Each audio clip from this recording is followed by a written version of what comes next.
창세기 2장에서 하나님 자신의 형상을 따라 지으신 그 사람을 보시며 보시기에 참 좋았다고 말씀하셨습니다.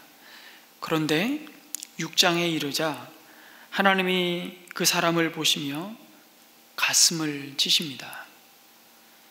통곡하십니다. 여러분, 2장과 6장 사이에 무슨 일이 벌어졌습니까? 바로 인간의 범죄입니다. 창세기 3장에서 아담과 하와는 자기를 지으신 하나님을 등지고 자기가 하나님이 되려는 반역을 저지릅니다. 그것이 바로 먹지 말라고 명하신 선악을 알게 하는 나무 열매를 따먹은 불순종이었습니다.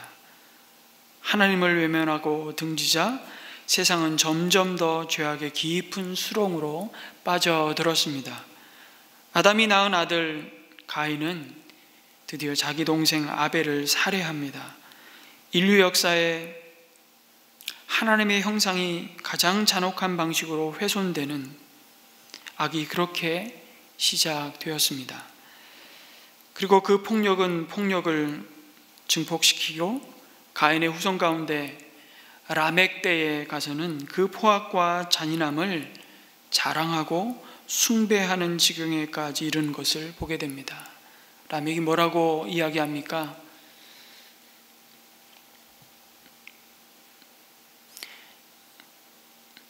나를 벌한 자는, 가인을 벌한 자는 그걸 7배로 갚겠다고 얘기하지만 나를 벌한 자는 77배로 내가 그것을 갚을 것이라고.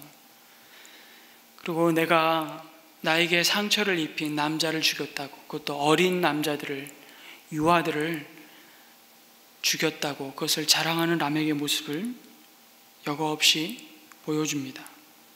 가인의 후손은 그들의 생존을 위해서 성을 쌓고 도시를 만들어 문명을 이루었지만 그 도시는 하나님과 더 높은 담을 쌓고 하나님을 거부하는 죄악으로 더 깊이 기울어지는 역사만을 낳을 뿐이었습니다. 죄악으로 너무나 부패해진 인류는 결국 어디에서 살든 누가 되었든 무슨 일을 하든 어느 처지에 있든 그 사람의 마음과 모든 계획까지도 심히 악할 뿐이었습니다. 모두가 죄에 쩔어 살게 되었습니다. 그 죄악의 모습을 6장 2절에서 이렇게 묘사합니다. 하나님의 아들들이 사람의 딸들의 아름다움을 보고 저마다 자기들의 마음에 드는 여자를 아내로 삼았다고 말씀합니다. 어느 장면이 연상되지 않습니까? 창세기 3장의 그 모습이 그대로 재현되고 있는 것이죠. 보았고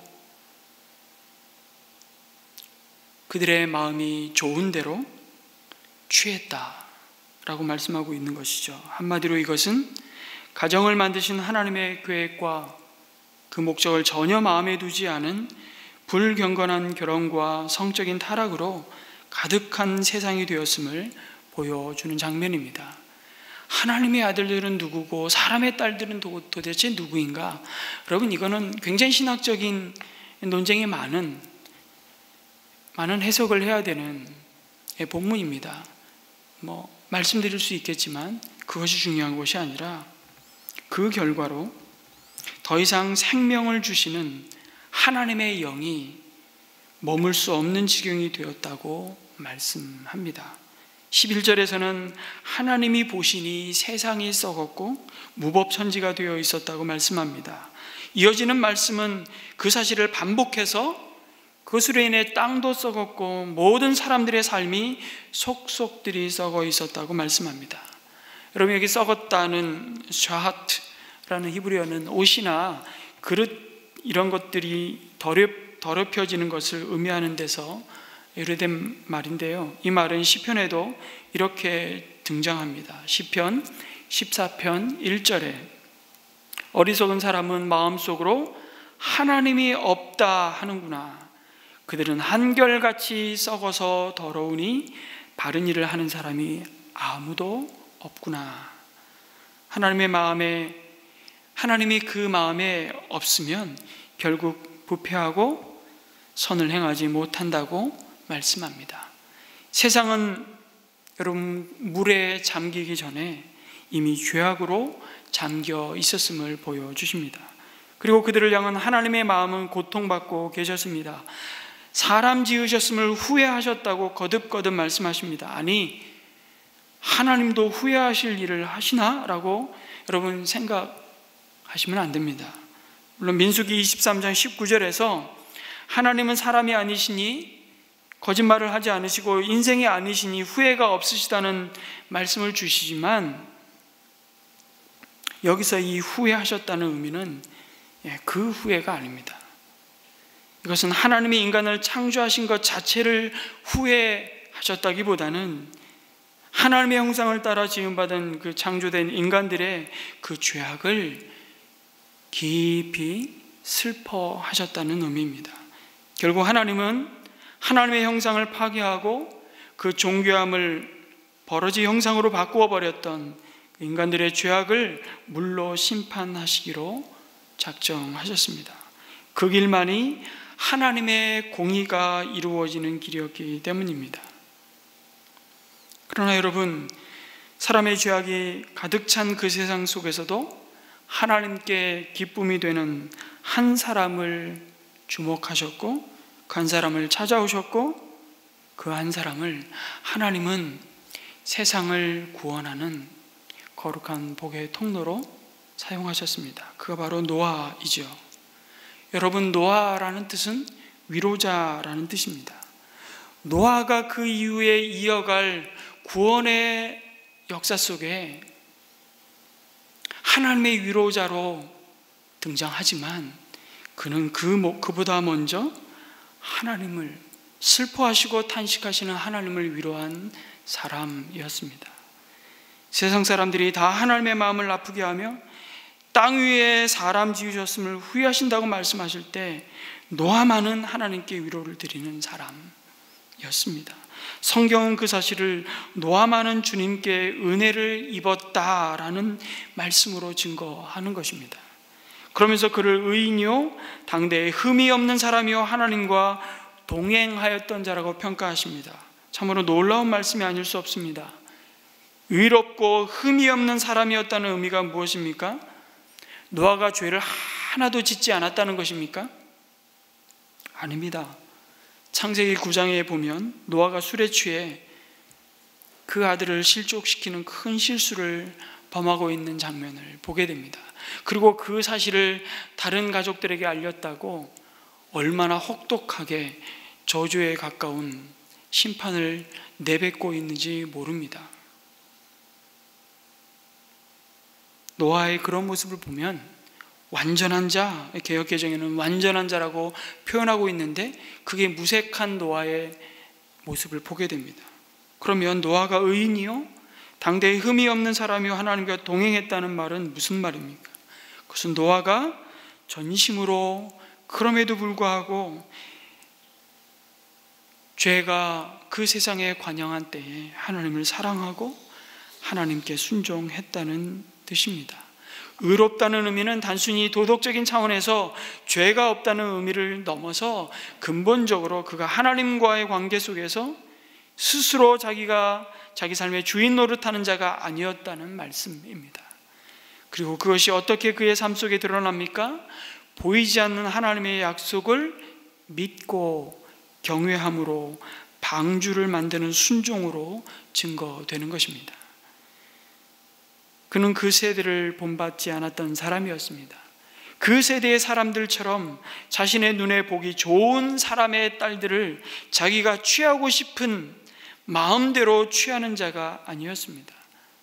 물론 새벽 기도 때도 말씀드렸지만 내가 가지고 싶다고 다 가질 수 있는 것도 아니지만, 여러분, 여전히 세상은 내가 못 가지고 못 누려도 남이 가진 것들을 보면서 우리는 얼마나 부러워하고 또 시기하고 질투하고 하나라도 더 가지기 위해서 그것을 착취하고 빼앗는 이 세상을 보지 않습니까? 가질 수만 있으면 갖는 게 뭐 나쁘냐? 세상 모든 사람들이 가진 사실 생각입니다. 노아의 때나 지금이나 세상은 큰 차이가 없습니다.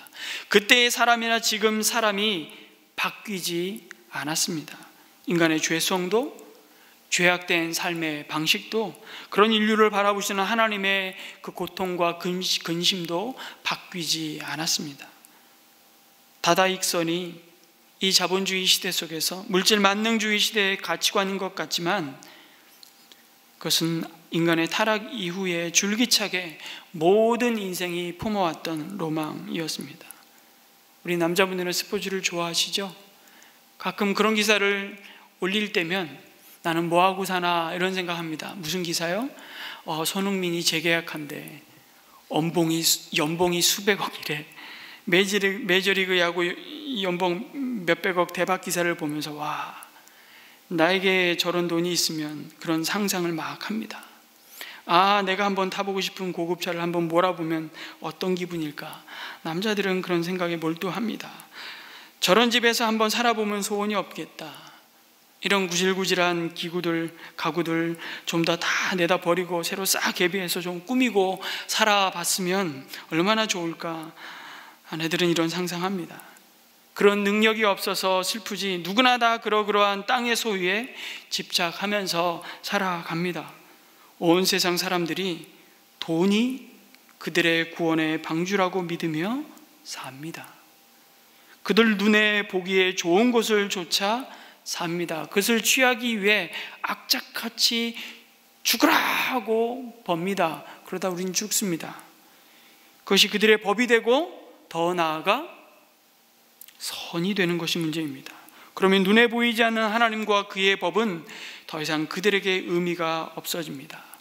여러분, 무법천지라고 말하는 하나님이 보시기에 탄식하시고 사람 지으셨음을 후회하시는 세상이 무법천지인데, 죄는 무법이고 무법은 법이 없다는 것이 아니라 자신이 곧 법인 세상, 그것이 무법천지인 것이죠.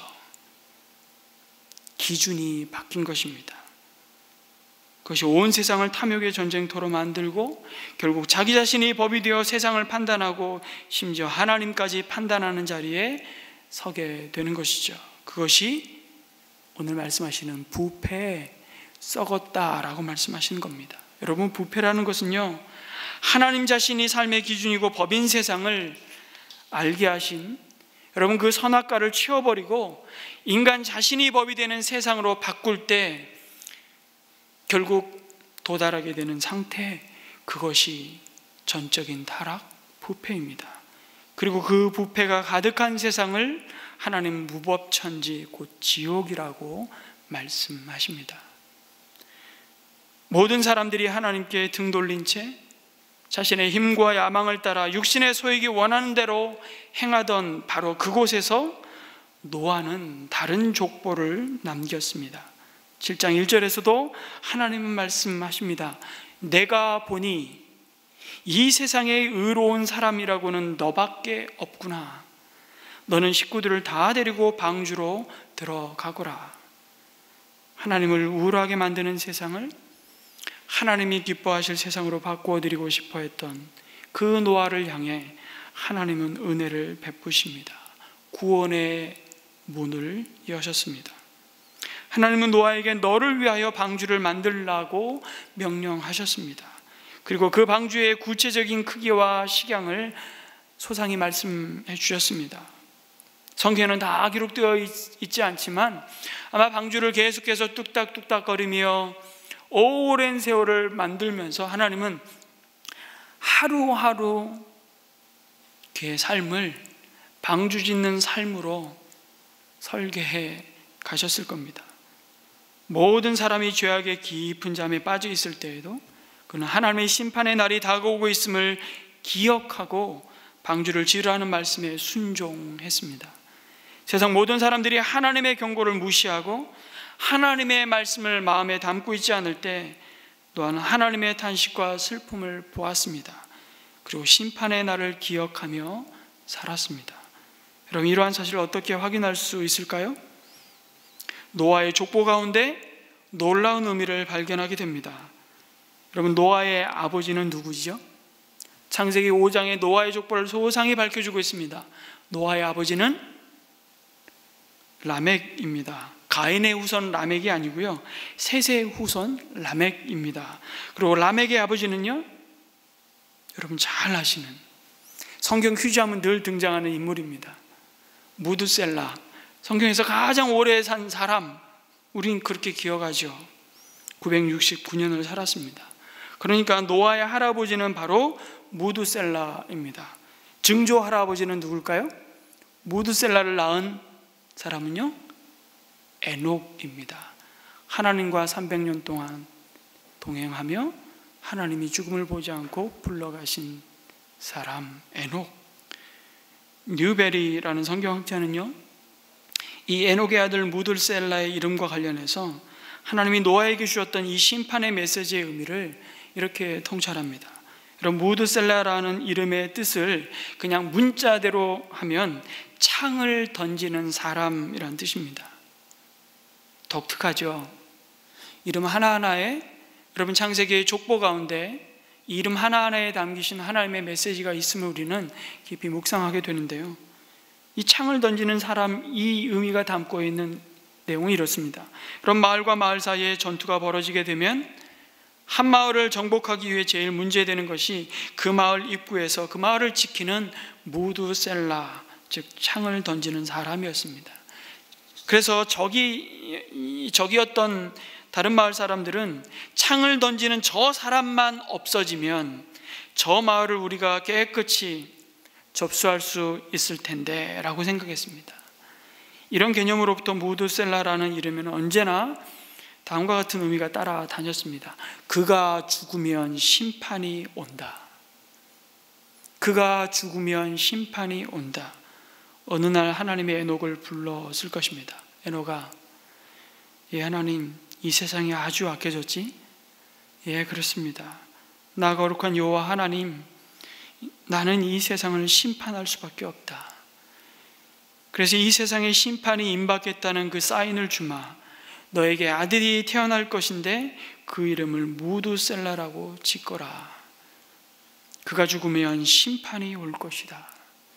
그리고 하나님의 말씀대로 아들이 태어나자 에녹은 조금도 망설이거나 주저함 없이 그의 이름을 무드셀라라고 지었습니다. 그리고 에녹이 무드셀라를 바라볼 때마다 언제나 하나님의 심판을 기억했을 것입니다. 그리고 그때부터 무드셀라를 낳은 후부터 에녹은 300년을 하나님과 동행했다고 성경은 증거합니다. 여러분, 무드셀라를 낳기 전에는요, 하나님과 동행했다는 말이 없습니다. 무드셀라를 낳은 후 300년을 하나님과 동행했다. 다시 말하면 그 아들을 통하여 들려온 하나님의 심판에 관한 그 엄숙한 경고를 깨우치자마자 그는 즉시로 하나님과 자신의 발을 묶고 함께 걸어가는 동행의 삶을 시작했던 것입니다. 저는 가만히 생각해 보았습니다. 이 글을 읽다가 하나님과 동행하며 하나님을 기쁘시게 하는 아버지인 에녹의 모습을 보면서 그의 아들인 무드셀라가 정말 되는 대로 아무렇게나 막 살았을까요? 그의 삶 역시 조만간 있을 하나님의 심판을 그 회개의 메시지로 담아서 사람들에게 호소했을 것입니다. 보이지 않는 하나님을 대적하며 조롱하는 그 시대를 향한 하나님의 경고의 메신저로 사는 것이었음을 짐작할 수 있습니다. 여러분, 무드셀라는 969세를 향유하고 죽었다고 기록합니다. 그런데 창세기 5장 노아의 족보는 그렇게 끝나지 않습니다. 무드셀라는 187세에 라멕을 낳았습니다. 그리고 라멕은 182세에 노아를 낳았습니다. 따라서 노아가 태어날 때 그 할아버지 무드셀라는 몇 살이었을까요? 187 더하기 182. 어렵나요? 그 족보 한번 띄워주세요. 무드셀라 나이 369세에 해당되는 나이입니다. 노아가 태어났을 때. 그런데 노아가 창세기 7장 6절에 보면 땅 위에 홍수가 난 것은 노아가 600살 되던 해이다. 노아가 600세 되는 때 그의 할아버지 무드셀라 몇 살이요? 계산 안 되세요? 아까 369세에 노아가 태어났고 노아가 600세 되던 해에 홍수가 났다고 성경은 명확하게 기록하고 969세를 산 무드셀라는 홍수가 나던 그 해에 하나님의 부르심을 받았습니다. 하나님은 그 이름의 약속대로 홍수로 세상을 심판하셨습니다. 아버지 에녹이 끊임없이 보이지 아니하는 하나님을 의식하며 하나님 앞에서 살았듯이 무드셀라 역시 그의 전 삶을 이 땅을 향한 하나님의 계획을 밝히 드러내는 삶으로 하나님께 드렸을 것입니다. 그리고 그 이름에 새기신 하나님의 심판을 기억하며 노아 역시 그 믿음의 길을 갈 수 있었습니다. 여러분, 무드셀라, 그러면 성경의 인물 중 제일 오래 산 사람으로 기억할 것이 아니라 하나님은 오늘도 한 명의 죄인이 하나님께 돌아오기를 오래 기다리시며 오래 참으시는 하나님을 바라보라는 것입니다. 그러나 기억하십시오. 죄악된 세상에 대한 하나님의 인내는 영원하지 않다는 사실을. 온 세상이 이렇게 악한데 왜 하나님의 심판이 오지 않는가? 하나님은 참고 계실 뿐이라는 사실을 기억하라는 것입니다. 그래서 예수님은 내가 다시 올 그때에 그 세상이 노아의 때와 같다고 예수님 자신이 비유로 말씀하십니다. 노아의 때와 같이 사람들이 먹고 마시며 씻고 장가하고. 여러분, 하나님의 침묵을 허용으로 생각하고 계속 죄 가운데 있는 자가 그래서 가장 어리석은 자입니다. 그래서 죄와 심판에 대해 자각하고 사는 사람, 다시 말해 다가올 심판을 생각하면서 오늘이 하나님 앞에 마지막 날인 것처럼 그 종말론적인 긴장을 하며 사는 사람이 의로운 사람입니다. 그 사람이 노아였다고 말씀합니다. 그렇게 노아는 하나님의 심판을 기억하며 방주를 준비했습니다. 그런데 노아는 자기 생각대로, 자기 마음대로 준비하지 않았고요, 철저하게 말씀에 의지해서 방주를 준비했습니다. 가령 세번역 성경에는 잣나무로 방주를 지었다라고 기록이 되어 있는데, 원래 히브리어는 고페르라는 단어입니다. 이게 정확히 잣나무인지 백향목인지 하여튼 무슨 나무인지 정확히 몰라요. 그런데 잣나무 나무를 구하기 어렵다고 소나무로 짓지 않았습니다. 그리고 자기 식구가 얼마 안 되는데 방주를 크게 지을 필요가 있느냐며 10분의 1로 100분의 1로 줄여서 만들지도 않았습니다. 그는 말씀대로 철저히 다 준행했습니다. 그는 하나님의 말씀을 가감하지 않았습니다. 노아는 자기 생각에 말씀을 맞추지 않고 그 하나님이 주시는 그 말씀에 자신을 맞추었습니다. 그는 어리석을 만큼 우직하게 순종했습니다. 그가 이렇게 순종할 수 있었던 것은 하나님을 경외했기 때문이라고 성경은 강조하고 있습니다. 그는 이성적으로 이해가 가지 않았지만 그 말씀을 붙들고 믿음으로 순종했습니다. 장차 120년 후에나 닥칠 일이었지만 하나님의 말씀이 그대로 성취될 것을 믿었습니다. 그의 믿음은 하나님의 말씀을 경외하는 믿음이었습니다. 그는 하나님을 경외하는 믿음의 삶을 통해서 악한 그 시대를 단죄하고 믿음을 따르는 의의 상속자가 되었다고 히브리서 11장 7절은 노아에 대해서 증거합니다. 같이 한번 읽어볼까요? 시작. 믿음으로 노아는 하나님께서 아직 보이지 않는 일들에 대하여 경고하셨을 때에 하나님을 경외하고 방주를 마련하여 자기 가족을 구원하였습니다. 이 믿음을 통하여 그는 세상을 단죄하고 믿음을 따라 얻는 의를 물려받는 상속자가 되었습니다. 그러면 노아가 구원의 방주를 지을 때 여러분 어떤 어려움이 있었을까요? 120년간 방주를 짓는 것은 결코 쉽지 않은 일이었을 겁니다. 사람들은 그를 보고 현실을 모르는 어리석은 사람, 광신자, 노망 들린 영감이라고 놀려댔을 것입니다. 또 많은 물질과 시간을 투자해야 했습니다. 그래서 그는 변변한 집안채 없이 늘 물질에 쪼들렸을지도 모릅니다. 그리고 육신적인 고달픔도 있었을 것입니다. 이런 외적인 어려움들이 있었지만 가장 큰 어려움은 그 내면에, 그 마음에 찾아오는 끊임없는 유혹이었을지도 모릅니다. 내적으로 파고드는 고독감과 소외감, 장래에 대한 막연한 두려운 생각은 자신을 힘들게 했을 것입니다. 방주를 짓고 있지만 비 한 방울을 떨어뜨리지 않는, 전혀 변하지 않는 세상을 볼 때 그 마음의 회의와 불신이 문득문득 내가 계속 이 방주를 지어야 될 것인가 고민하게 만들었을 것입니다. 꼭 이렇게 해야 하는가? 하나님의 심판이 정말 있을까? 그러나 그는 하나님의 약속을 붙들었고 모든 외적인 내적인 어려움을 하루하루 하나님이 주신 은혜로 이겨갈 수 있었습니다. 노아는 참 인상을 쓰면서 억지로 방주를 짓지 않았습니다. 여러분 아마 1, 2년은 억지로 할 수 있을지 모르지만 10년, 20년, 100년을 그렇게 할 수는 없습니다. 하나님이 주시는 기쁨, 그 약속의 말씀을 붙들고 그 소망을 가지고 방주를 지었을 것입니다. 그는 하나님을 전폭적으로 신뢰하고 의지했습니다. 바로 이때 그에게, 여러분 어떤 일을 할 때 가장 어려운 고비들이 있잖아요. 어느 순간을 넘어서면 이제 쭉 갈 수 있는, 마라톤을 뛸 때도 그렇다 그러더라고요.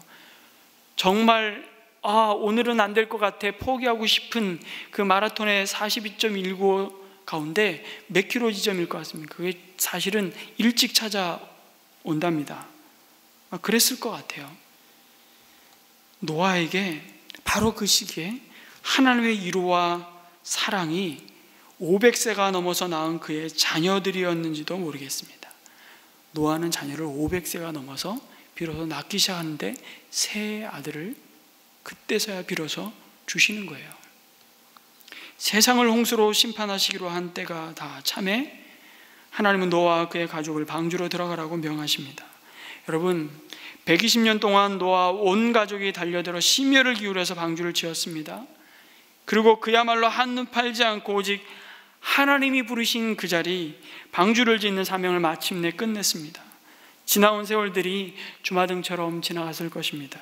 지었던 방주 안으로 들어갈 때 그들의 마음이 어땠을까요?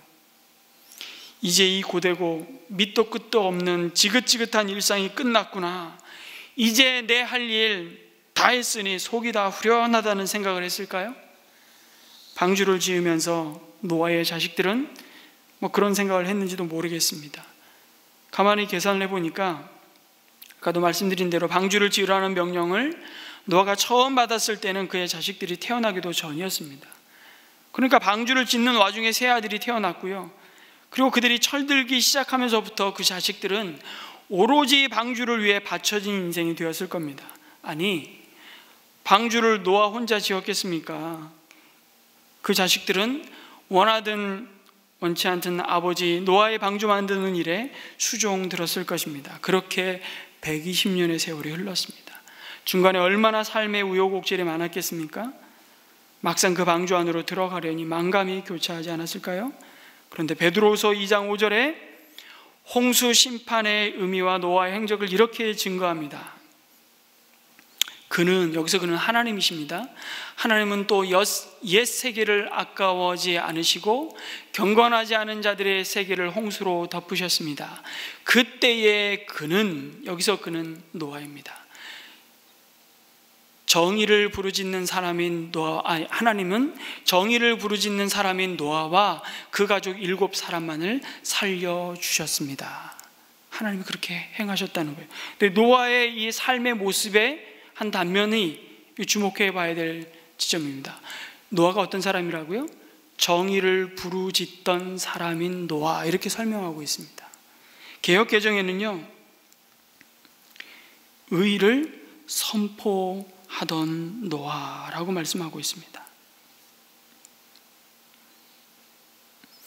노아는 그냥 냅다 방주만 지었던 자가 아니었습니다. 의를 전파했던 노아라고, 그 방주를 지으면서 그의 삶 자체가 하나님이 누구이신지를 시위하는 삶이었다는 것입니다. 뿐만 아니라 그는 끊임없이 하나님의 심판을 경고하는 그 부르신 그 거룩한 책임을 감당해야만 했습니다. 사실 여러분, 바로 이 사명이 몸으로 떼어야만 하는 방주를 짓는 육체의 노동보다도 그를 더욱 고통스럽게 만들었을 겁니다. 세상의 모든 사람들이 아까 말씀드린 대로 먹고 마시며 시집가고 장가가고 있을 때에 노아는 그 세상을 향해 그 일상이 끝날 날이 올 것이라고 외쳤습니다. 여러분, 노아도 먹고 마셨고요, 장가가고 자녀들을 결혼시켰습니다. 뭐가 잘못됐다는 겁니까? 먹고 마시고 시집가고 장가가면 됐지. 무슨 하나님은 하나님이야. 이만하면 살만하다는 것입니다. 하나님 이름 부르지 않아도 세상은 여전히 잘 굴러가고, 괜히 하나님 이름 불러봐야 자꾸 야단이나 치고 내 하고 싶은 거 못하고 눈치만 보게 만드는 하나님, 뭐 하려고 자꾸 찾냐 이겁니다.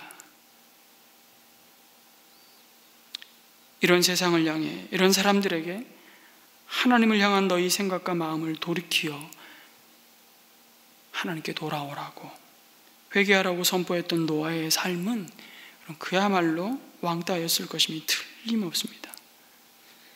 그는 그래도 하나님으로부터 직접 소명을 받았으니까 이게 내 사명이려니 하고 달려가는데, 여러분, 그 자식들의 입에서는 이게 뭐냐, 내가 부모 잘못 만나서 인생이 사납게 꼬였다, 이런 불평이 없었을까요? 전 자꾸 그런 묵상을 해봅니다. 그럴 때마다 노아는 누구보다도 먼저 자기 자식들에게 자신이 품고 있었던 보이지 않는 일에 경고하심을 받은 그 비전을 나누는 일에 아마 진이 다 빠졌을 것입니다. 그 일이 또한 만만치 않았을 겁니다. 우리도 여러분 자식 키워보지 않습니까?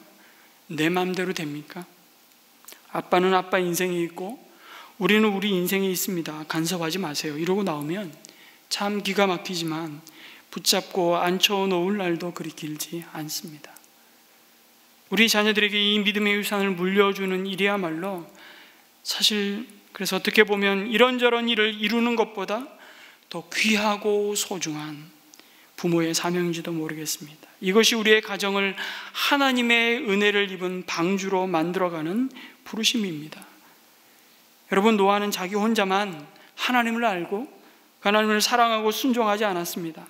하나님을 기쁘시게 하는 믿음의 유산이 노아 자신과 그 당대로 끝나지 않게 하려고 아마 방주에 탄 자신의 아들과 아내와 그리고 며느리 그 7명에게 끊임없이 외쳤을 겁니다.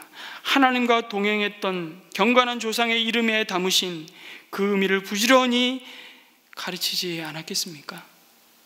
하나님은 부모인 우리로 하여금 우리 가정을 구원의 방주로 세워가라고 말씀하시는 것입니다. 때가 늦기 전에 말입니다. 참으로 노아가 그 온갖 우겨싸매임을 당하고 답답한 일을 수없이 겪으면서 어떻게 그 고비고비를 넘어왔을까?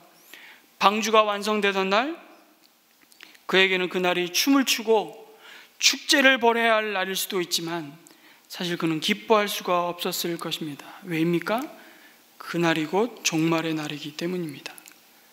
방주로 들어가면서 상상컨대 노아는 펑펑 아마 목 놓아 울었을 것입니다. 이제 고생 끝났기 때문입니까? 아니죠. 그럼 방주의 크기가 길이가 300규빗, 넓이 50규빗, 높이 30규빗입니다.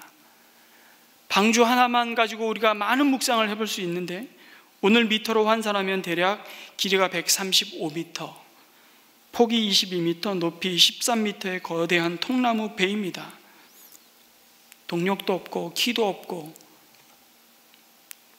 노도 없고 그냥 농구장 20개를 10개씩 이열로 배열한 규모라고 하는데요, 총 적재량이 43,000톤에 달한답니다. 감이 잘 안 오시죠? 어떤 사람은 이 정도 공간이면 현재 생존하는 생물체, 포유류, 조류, 파충류 17,600여 종의 암수 한 쌍씩 약 35,200마리의 동물을 싣는다고 해도 방주의 3분의 1만 차지하게 된다고 분석했습니다. 그럼 그들이 1년 동안 어떻게 먹고 싸고 어떻게 처리했을까? 이건 다 천국 가서 물어봐야 되겠지만 동면을 했던 것으로 많은 과학자들은 봅니다. 기후변화가 급격하게 찾아오면서 굉장히 급격한 추위가 찾아왔고 몇몇 동물만 동면을 하는 것으로 알고 있었지만 환경이 변하면 거의 대부분의 동물들이 동면을 한답니다. 그럼 먹지 않아도 되고 사실은 싸지 않아도 되고, 그러나 이게 무슨 절대적인 진리는 아니니까요. 하고 싶은 말씀은 이겁니다. 왜 이야기를 다시 합니까? 노아와 가족들은 자신들만 살기 위해처럼 큰 방주를 만든 것이 아니었다는 얘기입니다. 죄악이 세상에 가득함을 보시고 인간들의 생각과 마음에 계획하는 것이 악할 뿐임을 보시면서 모든 기식하는 것들을 다 멸절하리라 말씀하시는 하나님, 내가 사람 지었음을 한탄하시며 근심하셨던 하나님 아니었습니까? 그렇게 말씀하신 하나님이 뭐 아쉽고 안타깝고 미련이 남아서 이 노아로 하여금 그 큰 방주를 만들게 하셨을까요? 그리고 120년까지 방주 만들 날을 주실 거 뭐 있습니까? 기왕 싹 쓸어버리고 이왕 새로 시작하는 거 빨리 그냥 심판하시고 노아도 좀 덜 피곤하게 하시지. 정말 하나님의 마음이 그렇습니까? 아직도 하나님의 마음을 모르시겠습니까? 그래도 사랑하시기 때문에, 그래도 하나님은 눈물을 흘리고 계시며 자기 형상을 따라 지은 그들이, 자기에게 등 돌린 그들을 여전히 기다리시며 돌아서기를 애타게 바라보시는 것입니다. 우리는 이 노아의 방주와 홍수 심판의 말씀을 통해서 여러분, 그냥 분노하는 독재자의 모습이 아니라 자식들과 멀어짐을 슬퍼하고 괴로워하는 그 아비의 마음, 부모의 모습으로 다가오시는 그 하나님의 마음을 보아야 합니다. 하나님은 사실 분노하시지 않고 슬퍼하셨습니다. 하나님은 의미심장하게도 과거에 하와에게 죄의 형벌로서 주었던 그 고통을 이제 자신이 직접 느끼신다고 말씀하십니다. 참 아이러니하게도 하나님이 여기서 슬퍼하셨다라고 쓴 이 낱말은 아사부라는 히브리어입니다. 여러분, 이 단어는요, 여자에게 하와에게 내렸던 죄의 형벌이었던 해산의 고통과 같은 말씀입니다. 여러분, 이 노아의 이야기는 구약의 탕자 얘기입니다. 결국 그 마음을 노아가 알았을까요? 그럼요. 그리고 오늘도 우리에게 그 아비의 마음을 동일하게 품기를 원하십니다. 하나님을 오늘 이 시대의 노아가 되어달라고 우리를 부르셨습니다. 하나님은 저와 여러분을 통해 오늘도 방주를 만들라고 말씀하십니다. 아니, 유일하고 영원한 구원의 방주가 되신 예수님을 마음에 모시고 사는 이 교회가 세상의 방주라고 말씀하십니다. 그리고 하나님은 그 방주를 여러분과 함께 만드시겠다고 약속하십니다. 결국 방주는 여러분 노아가 만들었지만 그 안에 생명을 지키셨던 분은 하나님이셨습니다. 이것을 우린 결코 잊지 말아야 합니다. 노아는 모든 일을 마무리하고 짐승들과 함께 방주에 들어갔습니다. 그러나 곧 바로 비가 내리는 것은 아니고 7일 후에 내렸다고 말씀합니다. 유대의 문헌들은 하나님께서 일주일을 주신 이유가 홍수가 시작되기 바로 전에 하나님의 부르심을 받았던 무드셀라를 애도하기 위해서라고 해석하기도 하고요, 세상의 죽음을 지켜보셔야 하는 하나님의 애곡의 기간이었다고 설명합니다. 그리고 복음적인 주석가인 매튜 헨리는 인류에게 마지막으로 회개할 기회를 한 번 더 주기 위해서라고 설명합니다.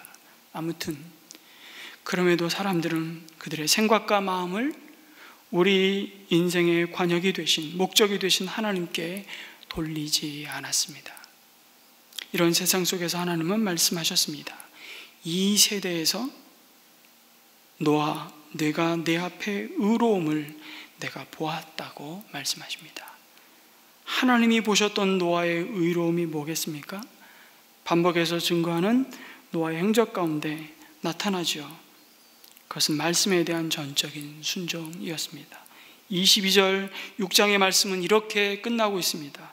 노아는 하나님이 명하신 대로 다 하였다. 그리고 또 한 번 강조합니다. 꼭 그대로 하였다. 그리고 7장에 가서는 말씀하신 대로 명하신 대로를 반복해서 2번이나 더 반복하십니다. 그 믿음이 노아의 삶에 어떻게 나타났다고요? 보이지 않는 일에 대한 경고를 빈말로 받지 않았다는 것입니다. 우리를 속이는 보이는 현상을 따라 살지 않고 보이지 않지만 오늘도 여전히 살아계시고 말씀하시고 우리의 삶과 세상을 통치하시고 계시는 하나님을 관역 삼고 행하는 것이었습니다. 여러분, 하나님을 모든 순간 의식하고 그분 앞에 서 있음을 기억합시다. 그리고 우리를 오늘도 두게 하신 바로 그곳에서 우리의 구원의 방주 되신 예수 그리스도를 의지하며 그분을 증거하는 저와 여러분이 되기를 간절히 소망합니다. 여전히 죄악 가운데 신음하고 하나님의 마음을 슬프게 하고 탄식하게 만드는 이 세상 가운데 하나님은 교회인 우리가 하나님을 위로하는 자, 아니 하나님의 위로자로 세상이 하나님의 구원의 길로 나오는 통로가 되기를 간절히 소망하십니다. 그곳에 슬픔이 변하여 새롭게 하시는 주님의 치유와 평강이 함께 할 것입니다. 그곳이 바로 구원의 방주 되신 예수님이 함께 하시는 천국이 될 것입니다.